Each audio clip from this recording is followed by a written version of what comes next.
Assalamualaikum warahmatullahi wabarakatuh. Bismillahirrohmanirrohim. Alhamdulillahirrohbil alamin. Wassalatu wassalamu ala asrofil anbiya'i wal mursalin wa ala alihi wassobihi ajmain. Amma ba'du. Muhammad Ibnul Munkadir berkata, telah sampai kepadaku bahwa orang kafir dikuasakan atasnya dalam kuburnya binatang yang buta lagi tuli. Di tangannya ada cemati dari besi, pada kepalanya seperti bulu leher unta yang memukulinya dengannya sampai hari kiamat. Binatang itu tidak melihatnya maka menjaganya. Binatangnya buta, hantam tarusnya. Dan binatang itu tidak mendengar suaranya maka ia menyayanginya. Tolong, ini kadang mendengar, binatangnya buta tuli. Tugasnya hanya untuk mengazab ini orang kafir. Nah, Abu Hurairah radhiyallahu anhu berkata, apabila mayit diletakkan dalam kuburnya, maka amal-amalnya yang saleh datang mengepungnya. Kalau mendatanginya dari arah kepalanya, binatang azab hendak mendatangi si mayit dari arah kepalanya, maka datanglah bacaan Al-Quran menjaganya. Dan kalau mendatanginya dari arah kedua kakinya, maka datanglah berdirinya untuk mengerjakan salat. Datanglah salatnya menjaganya. Dan kalau mendatanginya dari arah tangannya, maka kedua tangannya itu berkata, demi Allah, sungguh ia membuka aku untuk sedekah dan berdoa, maka tidak ada jalan bagimu atasnya. Dan kalau mendatanginya binatang itu dari arah mulutnya, maka datanglah zikirnya dan puasanya. Dan begitu pula salat dan sabar berdiri di suatu arah, lalu berkata, adapun sesungguhnya aku jikalau melihat kerusakan, niscaya aku pemiliknya. Nah, ujar si amal-amal saleh ini, apapun yang datang mengganggu kepada ini mayit, aku akan menjaganya dari segala arah, segala penjuru. Sufyan Ats-Tsauri berkata, membela daripadanya amal-amalnya yang saleh sebagaimana seseorang membela daripada saudaranya, istrinya dan anaknya. Nah, kayak apa kita membela kawan kita, membela anak kita? Kalau ada orang menyerang dari belakangnya, kita halangi, datang dari muka kita jaga. Kemudian dikatakan kepadanya pada waktu itu, mudah-mudahan Allah memberkatimu dalam tempat tidurmu. Maka sebaik-baik kekasih adalah kekasih-kekasihmu, dan sebaik-baik sahabat adalah sahabat-sahabatmu, yaitu amal-amal saleh tadi. Amal saleh itulah sebaik-baik sahabat kita. Amal saleh itulah sebaik-baik kekasih kita. Karena hanya itulah yang bisa menjaga kita sampai kita ke alam kubur, sampai masuk, menjaga dari segala macam gangguan. Dari Hudzaifah radhiyallahu anhu, ia berkata, kami bersama Rasulullah sallallahu alaihi wasallam pada suatu jenazah. Lalu beliau duduk di atas kepala kuburan, kemudian beliau memandang kepadanya, kemudian beliau bersabda, yudghatul mu'minu bihaza dagtatan turaddu minhu hamailuhu. Artinya dihimpit seorang mukmin dalam ini himpitan yang dikembalikan daripadanya muatan-muatannya. Ujar Nabi, orang yang dalam kubur ini adalah orang yang dihimpit. Nabi kita orang yang diberi Allah kemampuan untuk melihat alam barzakh, alam malakut, alam-alam lainnya itu, sehingga beliau melihat apa yang ada dalam kubur, lalu beliau bisa mengabarkannya kepada kita. Aisyah radhiyallahu anha berkata, Rasulullah sallallahu alaihi wasallam bersabda, inna lil qabri dagtah, bahwa bagi walau salima au naja minha ahadun lanaja Sa'd bin Mu'adz. Artinya, sesungguhnya kubur itu mempunyai himpitan. seandainya seseorang selamat daripadanya, niscaya selamatlah Sa'ad bin Mu'adz. Nah, Sa'ad bin Mu'adz ini sahabat besar, sahabat yang mana jenazahnya turun 70.000 malaikat ikut menyembahyangkannya. Begitu Sa'ad bin Mu'adz ini wafat, arsy Allah tuh bergoyang karena gembira menerima kedatangan rohnya. Kan luar biasa nih Sa'ad bin Mu'adz. Tetap beliau pun merasakan himpitan kubur itu. Jadi jar Nabi, andai kata orang yang ada selamat dari himpitan kubur, pasti Sa'ad bin Mu'adz ini selamat. Tapi Sa'ad bin Mu'adz pun dihimpit oleh kubur itu. Yang selamat dari himpitan kubur ini hanya para nabi, dan ada seorang umat Nabi yang selamat, yaitu Fatimah binti Asad, mamanya Sayyidina Ali. Itu selamat dari himpitan kubur karena waktu meninggal dunia, wafat, itu Nabi sendiri yang menggali lubangnya, dan Nabi sendiri yang berbaring di dalam kubur itu beberapa waktu sebelum jenazah diturunkan ke dalam kubur itu. Sehingga hanya ada satu umat Nabi yang selamat dari himpitan kubur, yaitu seorang perempuan yang bernama Fatimah binti Asad, istrinya Abu Thalib radhiyallahu. Dari Anas radhiyallahu anhu, ia berkata, Zainab binti Rasulullah sallallahu alaihi wasallam wafat. Zainab anak Nabi. Zainab ni bini Nabi ada, anak Nabi ada. Nang bangaran Zainab nih. Zainab binti Rasulullah sallallahu alaihi wasallam wafat. Dan ia adalah seorang perempuan yang sering sakit. Maka Rasulullah SAW mengikuti jenazahnya. Maka keadaan beliau tidak menyenangkan kami. Ketika kami sampai di kubur, maka beliau memasukinya dengan pucat wajah beliau. Lalu ketika beliau keluar, maka cemerlanglah wajah beliau. Maka kami bertanya, wahai Rasulullah SAW, kami melihat dari engkau suatu perkara. Waktu engkau masuk kubur, kami lihat engkau pucat. Begitu keluar dari kubur, kami lihat engkau gembira.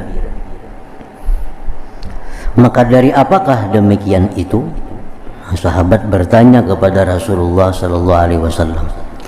Rasulullah sallallahu alaihi wasallam menjawab, bersabda, zakartu dhagdata ibnati wa shiddata azabil qabri fa ataitu fa ukhbirtu anna Allah qad khaffafa anha wa laqad dhugitat dhagtatan sami'a sautaha ma bainal khafiqain. Artinya, ujar Nabi, begitu aku masuk ke dalam kubur tadi, aku pucat kelihatan, aku ingat akan himpitannya, akan himpitan kubur, himpitan anak perempuanku dan kerasnya siksa kubur. Lalu aku mendatanginya, maka aku diberitahu bahwa Allah telah meringankan daripadanya, dan sungguh ia telah dihimpit dengan himpitan yang didengar suaranya ulih apa yang di antara timur dan barat. Jadi banyak hadis yang mengatakan bahwa setiap orang, setiap manusia beriman kada beriman, taat kada taat, takwa kada takwa, itu dihimpit oleh kubur. Nah, himpitan ini ada dua. Satu, himpitan kubur dalam arti kasih sayang. Yang kedua, himpitan kubur dalam arti kemurkaan. Nah, manusia ini diciptakan Allah berasal dari tanah. Wa minha khalaqnakum, dari tanahlah jar Tuhan kami ciptakan engkau. Nah, manusia ini asal dari tanah. Nah, sekian tahun manusia ini hilang dari tanah. Begitu mati, manusia kembali ke tanah, kembali ke ummihim, kembali kepada ibunya. Nah, kembali kepada ibunya. Nah, orang yang lawas hilang, begitu kembali kepada ibunya, itu pasti akan dipeluk oleh ibunya. Nah, kan manusia dari tanah, ibunya manusia adalah tanah, asal dari tanah, dan kembali ke tanah. Nah, begitu manusia ini kembali masuk ke dalam tanah, tanah pasti akan menghimpit manusia ini, pasti akan merangkul, karena ini anak nang lawas hilang nih. Nah, kalau anak ini hilang dalam keadaan baik, anak ini hilang dalam keadaan taat, maka bumi si ibu ini merangkulnya dengan rangkul kasih sayang. Pisit juga ragapannya, cuma ragapan kasih sayang. Nah, kalau anak ini anak yang durhaka, anak yang jahat, nah, lawas hilang, durhaka kepada ibunya, begitu dia kembali dipeluk dia oleh ibu, cuma pelukan dengan pelukan yang penuh dengan kemurkaan. Nah, jadi setiap orang manusia itu pasti dihimpit oleh kubur, karena tanah itu adalah ibu asal kejadian dari segala manusia. Berkata sebahagian ulama bahwa himpitan kubur itu bagi orang beriman itu termasuk kafarat dzunub juga, termasuk penghapus dosa juga. Nah, jadi orang-orang yang beriman kepada Allah, yang mereka misal dalam dunia ini melakukan dosa-dosa dan kada sempat tobat kepada Allah sehingga dosanya tak bawa mati, dalam kubur dia dihimpit yang sakit oleh kubur, nah itu jadi kafarat dosa kepada orang ini, sehingga kita di akhirat mengurangi dosanya. Termasuk dalam hal yang menghapuskan dosa adalah kafarat dzunub. Jadi para ulama mengatakan ada 9 perkara yang bisa menghapuskan dosa. Ada 9 hal yang bisa menghapuskan dosa-dosa kita ini. Yang pertama dengan tobat istighfar. Tobat dan istighfar. Kayak apapun kita dosa banyaknya, kalau sudah kita tobat istighfar kepada Allah dengan benar-benar, maka itu dapat menghapus dosa. Yang kedua, amal saleh. Nya banyak bisi dosa, cuma nya banyak juga bisi amal saleh. Banyak juga bisi amal saleh. Nah, banyak bisi amal baik, banyak bisi dosa, banyak lagi amal kebaikannya. Sehingga waktu ditimbang kena amalnya kalah amal kejahatan ini, hapus, hilang. Banyak amal baiknya. Nah, jadi amal-amal baik itu ada hitungannya. Kalau dihitung di akhirat kena banyak yang baik daripada yang jahat, maka yang jahat akan hancur, akan binasa dapatnya amal kebaikan itu. Yang ketiga, orang yang dibalakkan oleh Allah di dalam dunia dengan musibah-musibah dan dia sabar menghadapinya. Nah, dalam dunia kita musibah, baik musibah diri, musibah harta, musibah keluarga, musibah apapun yang dalam dunia membuat hati kita sedih, membuat hati kita sakit, itu penebus dosa.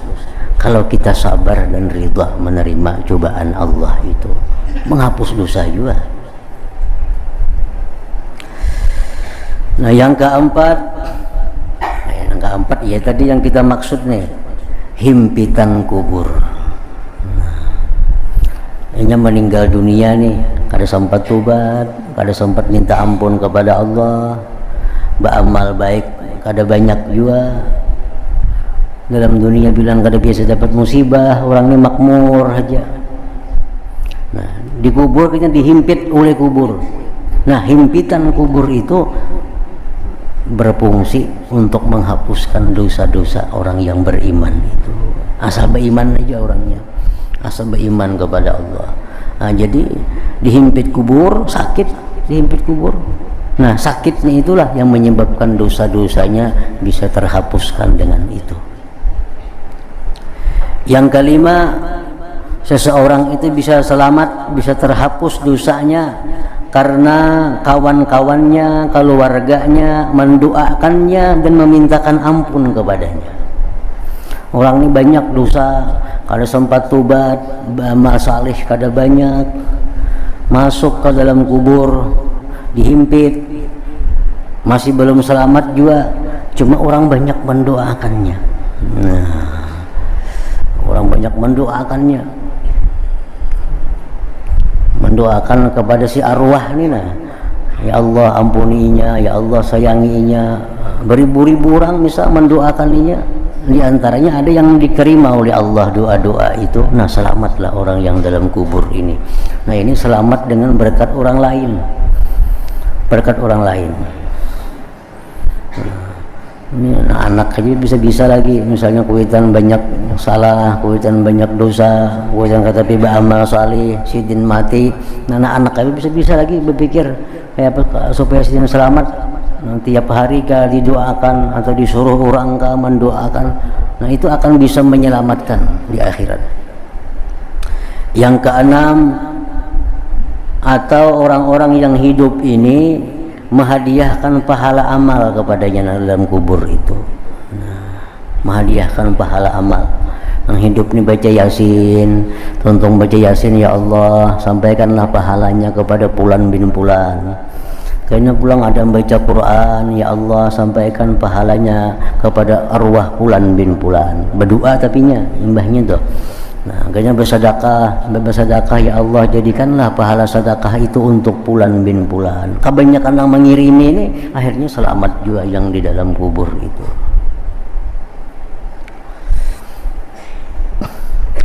Termasuk orang-orang yang semasa hidupnya ada beramal jariah, masuk itu, termasuk. Yang ketujuh, orang yang dibalakan Allah di padang mahsyar. Nah, orang yang beriman ini di padang mahsyarnya sengsara, huru-hara di padang mahsyar. Padanya beriman kepada Allah, cuma banyak dosanya. Beriman cuma banyak dosa, kada sempat tobat, kada sempat banyak beramal saleh. Orang mengirimi lawannya kada ada, anaknya kada tahu-tahu lagi. Nah, sehingga di akhirat orang ini mendapat kesusahan huru-hara di padang mahsyar. Nah, huru-hara padang mahsyar itu pun kayaknya akan berguna mengurangi dosa kita di timbangan amal itu. Yang kedelapan, orang yang dapat syafaat Nabi. Nah, orang ini orang jahatnya bagaimana? Cuma banyak dosanya. Banyak. Tapi kayaknya di akhirat ini dapat syafaat Nabi, ya selamat dah. Nah, yang kesembilan, atau dia dapat rahmat khusus dari Allah Subhanahu wa Ta'ala. Nah, padahalnya banyak banget dosanya, banyak banget kesalahannya. Dan begitu di akhirat, dia dapat rahmat dari Allah, maka selamatlah dia. Nah, jadi ada 9 macam perkara itu yang bisa menyelamatkan seseorang yang di masa hidupnya banyak berbuat maksiat dan dosa kepada Allah Subhanahu wa Ta'ala.